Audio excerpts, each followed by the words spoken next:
Hi అండి, welcome to Suchi vlogs. నేను మీ లక్ష్మీ సుజాత. ఈరోజు మనము బెండకాయతో కమ్మనైన పుల్లగూర ఎలా తయారు చేయాలనో చూపిస్తానండి. ముందుగా ఒక బౌల్ అయితే పెట్టుకొని ఒక 2 స్పూన్లు ఆయిల్ వేసుకున్నాను. ఆయిల్ బాగా హీట్ అవ్వనివ్వండి, సిమ్లో పెట్టే హీట్ అవ్వనివ్వండి. తర్వాత కాస్త జీలకర్ర వేసుకోవాలి, తర్వాత కాస్త ఆవాలు వేసుకోవాలి. ఇవి చిటపటలాడనివ్వండి. తర్వాత ఒక ఎండుమిరపకాయ వేసాను. తర్వాత ఆనియన్ ఒకటి కట్ చేసుకున్నాను సన్నగా, అది వేసాను.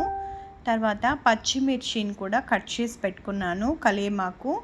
అన్నీ 1 బై 1 వేసేసుకోవాలండి. కొంచెం ఒక నిమిషము ఈ ఆనియన్ అనేది వేగిన తర్వాత పచ్చిమిర్చి కూడా యాడ్ చేసుకుందాము.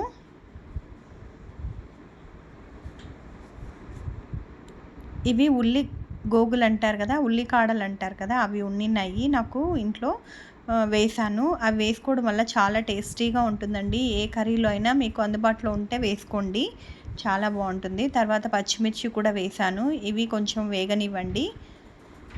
ఒక 5 నిమిషాలు వేగిన తర్వాత టమాటోని యాడ్ చేసుకోండి. టమాటో సన్నగా కట్ చేసుకొని వేసుకోండి. ఇలా టమాటో వేగుతూ ఉన్నప్పుడు చూసుకోండి, కొంచెం టమాటా మెత్తబడితే సరిపోతుంది.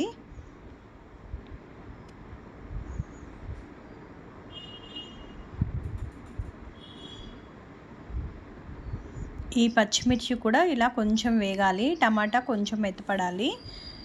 ఇప్పుడు మనము చూసుకొని బెండకాయల్ని కూడా సన్నగా కట్ చేసి ఉంచుకోండి ఈలోపు. ఇప్పుడు కట్ చేసుకున్న బెండకాయల్ని వేసేసుకోవాలి. మరీ సన్నగా అవసరం లేదండి, మనం పుల్లగూరకి కదా, కొంచెం పెద్ద పెద్ద ముక్కలే కట్ చేసుకొని వేసుకోవాలి.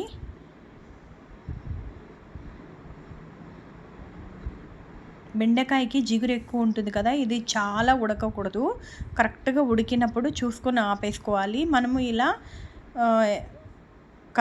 కలియపెట్టకుండా ఇలా ఎగరేస్తూ ఉంటే మనకి అడుగంటకుండా మనకు బెండకాయ అనేది ఉడుకుతుంది. ఒక 5 నిమిషాలు ఇలా అనిన తర్వాత పసుపు వేసేసుకోవాలి.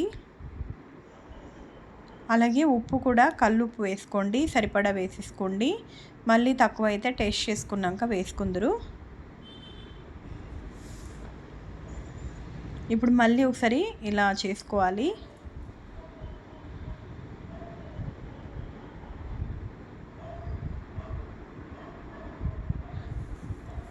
కొద్దిసేపు మూత పెట్టుకుందాము.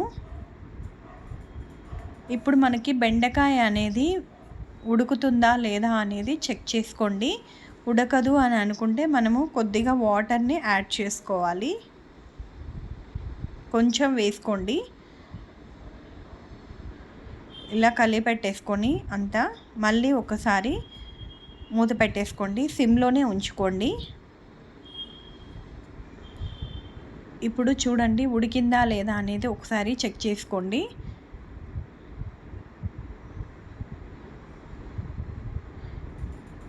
ఇలా ఉడికితే సరిపోతుందండి.